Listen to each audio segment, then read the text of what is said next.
They feared it before they understood it.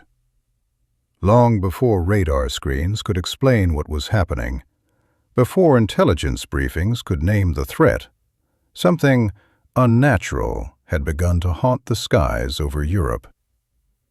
German pilots spoke quietly about an American fighter that appeared where it should not exist, stayed far longer than any escort ever had, and vanished only after the damage was done.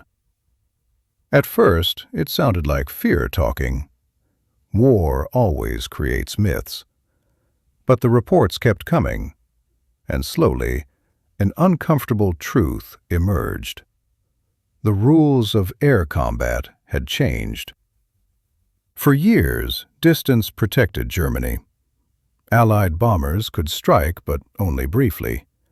Escorts ran out of fuel. Fighters turned back.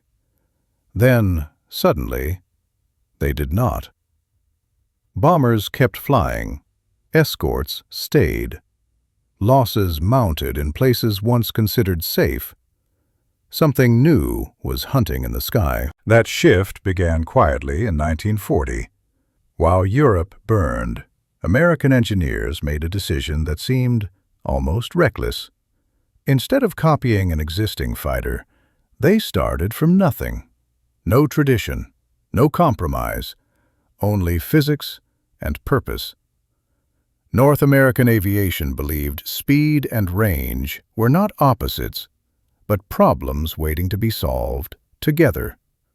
Using advanced aerodynamic research, they shaped an aircraft around efficiency.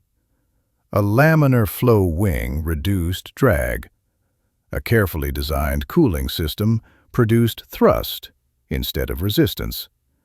Every line served a function.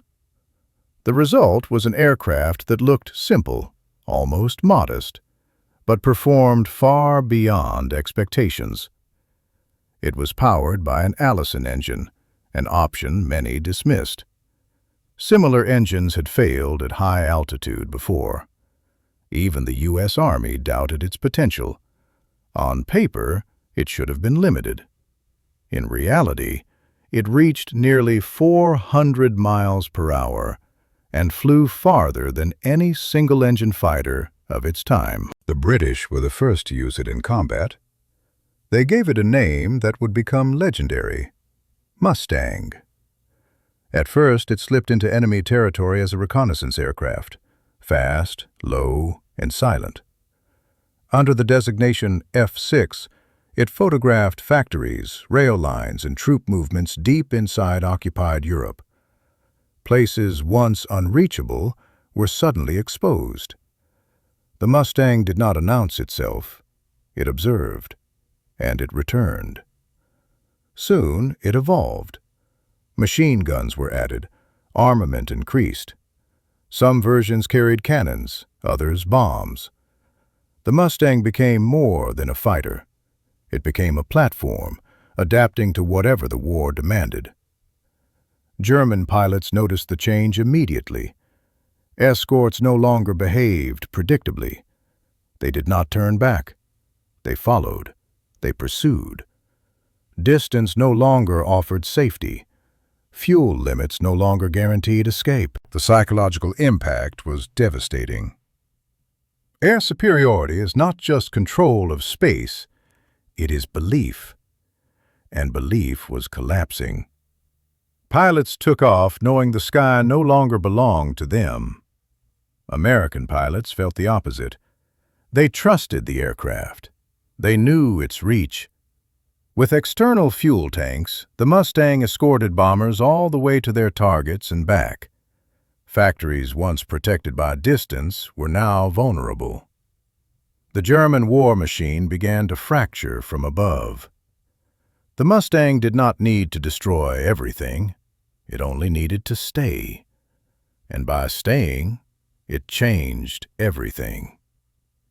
By the time Mustangs escorted bombers to Berlin, the outcome was clear. Germany could no longer defend its skies. Fuel ran short. Aircraft sat grounded.